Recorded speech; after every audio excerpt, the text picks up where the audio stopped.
Cameras all good? Great. Hi everyone, thank you so much for joining us for today's post-days press conference featuring Kyle Verryne. We will look to, of course, take one question at a time. Who would like to start us off? We're going to go Nathan, then Lynn.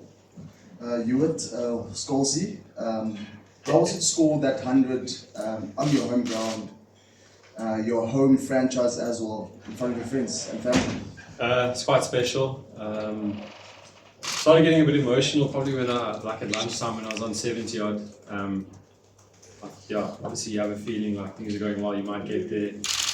It's the first time my mom's been here to watch me get a test 100 obviously, so I started feeling a bit emotional, and I think probably why I got out after I got 100 because I was just so emotionally drained, but incredibly special.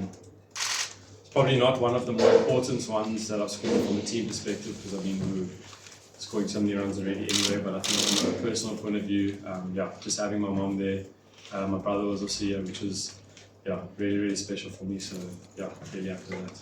And Jess. Jess is there too. Hi Kyle. How can you tell me more about your partnership with Ryan and how special it was to share that moment with him? Yeah, it's very nice. I was there when he got his maiden test 100 in PE, and obviously saw how much that meant to him. I think, it's really nice battling him out there.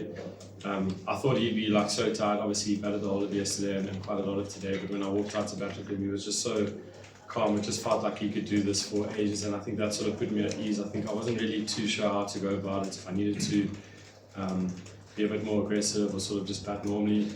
But I think the sort of calmness that he brought about or brought to that partnership was really good.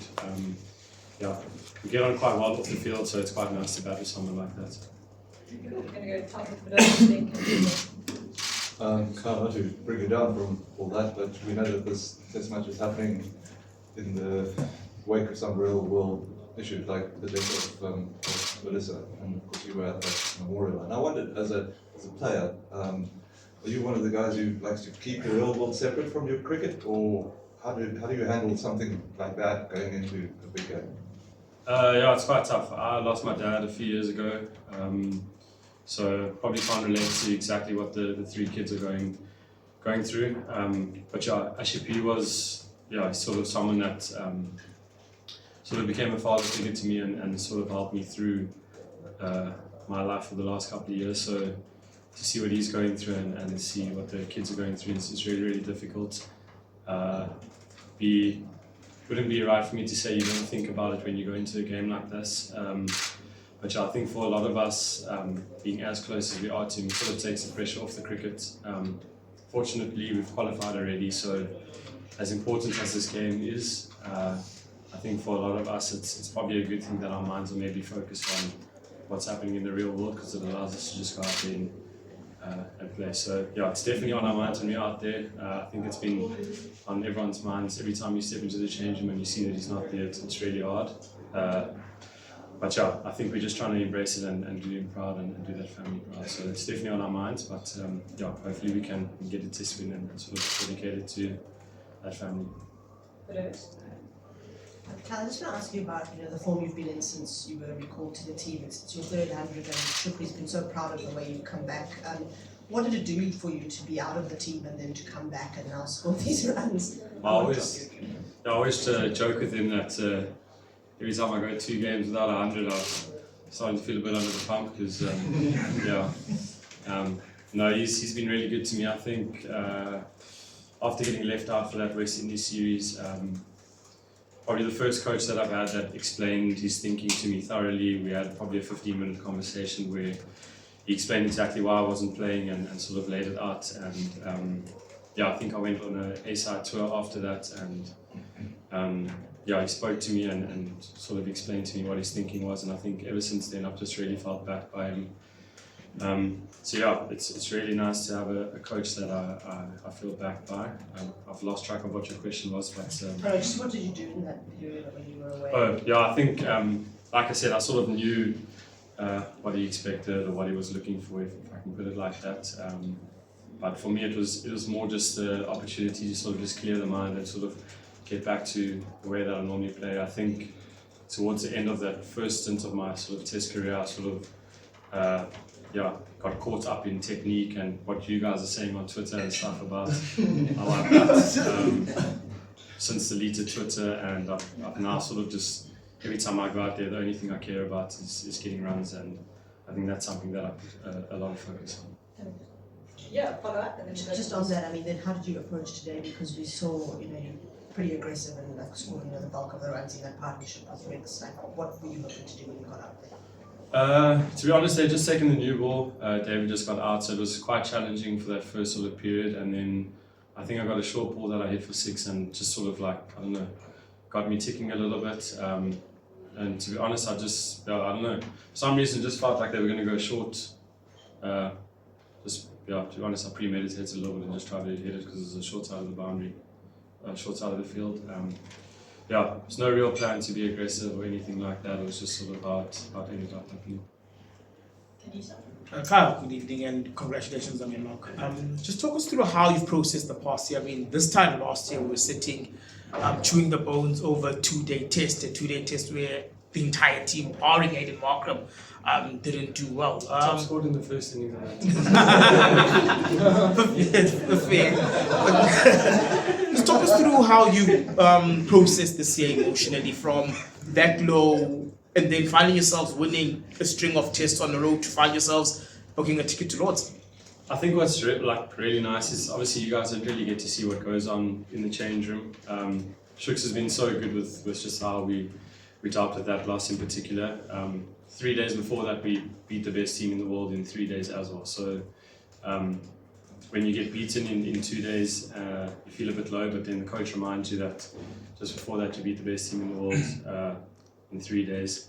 And I think that just brings a lot of calmness. I think we've also been very lucky that he's really backed us, especially as batters. We feel like as a batting group, we're really backed, and we feel like, not that our spot is not that we're not undroppable or whatever the word is, but I think we all feel pretty confident that if we keep going about our business in the way that we have been going, we're going to be backed by the coach. And I think that really helps when you go on away tours and get wins and stuff like that. I think that's sort of where that confidence comes through, and I think that's probably why you're seeing us get over the line a lot more now, just because we've got that backing from the coach and captain and all of the support staff and stuff like that. We're going to go Colin and Keena. Kyle, was there any talk of a declaration, or was the plan always to keep them out there as long as possible? I was getting a massage, so I'm not too sure. Got no idea. Sorry. Kyle, I just lost. Sorry, I just forgot my question. We can go to here It's and the come back lights, to you. they'll do that. I'll just, you touched on being aggressive and what wasn't the plan today, but since you've come back, that's very much how you've played in all formats of the game and played with a lot of freedom. Was there something just twitch in that period while you were away and this is about me now and I'm going to play the way I want to play? I just don't think I'm really scared to get out anymore. I think probably before I got left out, I was really put a lot of emphasis on how I look and how I get out and stuff like that. But I think now I'm not too bothered if I get out the dodgy trigger trying to hit the ball over car corner and I get caught slip or whatever. I don't really care anymore, to be honest with you. It's just about trying to score runs, and I think that sort of freed me up quite nicely. Not too worried about how I bat, so I'm just, if you see a bad ball or you see a ball that you feel like you can score off, there's no second thoughts or doubts, you just sort of take it on, and I think that's allowed me to probably play the way that I've done for a few years in domestic cricket. I think that's sort of probably the reason that it's been brought to international cricket a bit more now over the last couple of games. Keenan's question has come back to him. Thank you. Thanks, Kyle. Obviously you got adequate start to the ball now tonight, but that event, it looked like Rovers were quite comfortable at the crease. Just what would the tactics and the plans be to get the 15 wickets to win the test match, having spent so much time out there today and the pitch being docile? I think we're sort of focusing on, got 9 more wickets to get. I mean, if you look at their batters and stuff, obviously you're still going to get their bowlers out for us, I think it's 9 more big wickets that we've got to push for, and we've got 3 days to do that. So I think for us, it's just about staying nice and patient. I think, we saw as soon as you just stay in the channel for long periods of time and don't let them score, loose shots is around the corner. So I think that's just going to be the plan for the next, however long we're out there for. Just stay nice and patient and sort of stick to the basics really. Cool, we're gonna go Kaniso, then back with Nathan. A short two-part question. First one, just talk us through what's been behind the deluge of hundreds that the Proteas have been scoring. You would have started in a time when hundreds were hard to come by. And then just talk us through the path you've walked with Ryan. You guys played against each other at Coke Week, became SN19 teammates, and been swapping places in the run scoring charts across formats. To be honest, I think pitches have gotten a bit better. We probably look to a period, when I started, first sort of 10 games that I was personally involved in, I think, I don't know if I'm right, but I saw a stat like 3 of those games were the hardest ever for the amount of movement or whatever in Test cricket. So the short answer is I think pitches have gotten a bit better over the last while. We played on some better wickets for batting, but I think also touches back to what I said earlier.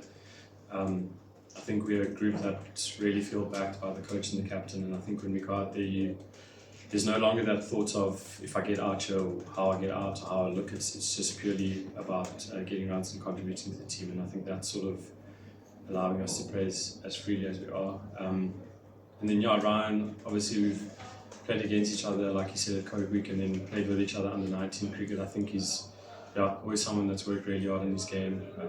It's always nice when you start your journey. I mean, it's the same with like Fia and Tony, those guys. It's nice when you start your journey together and get to this level and you're playing in the same team. So it's really cool. Nathan, to close? Oh, you all good. Great. Thank you very much. Okay, brilliant. There we go. Just wondering about the nature of Pakistan's bowling attack. We saw Marco and Kippy sort of really threatening with the new ball with high pace bowling over 140. Did you feel like Pakistan's pace attack lacked that sort of high pace that makes batting uncomfortable on pitches like these? I mean, probably, but I think every team has their own skill. I think one thing that the Pakistan bowlers are good at is, I felt like they're good swingers of the ball and they sort of challenge your forward defence maybe a bit more than we do. We sort of more back of length type bowlers, so maybe that would have made things uncomfortable, but there was a period last night, I think, to Ricks where they went short and quite aggressive. That was uncomfortable. So, maybe there is a little bit of, not as much pace as what we have, but I don't think that makes it easier. I think, to be honest, we just batted really, really well. It's also a really good pitch for batting, and I think that's probably why we saw what we saw. Subersville Park, they had us, 44 or something like that, and if it wasn't for KJ and Plunk, we would have got there. So it's definitely a lot of threat within the bowling line. Great, thank you very much, everyone. Thank you, Tom. Thank you.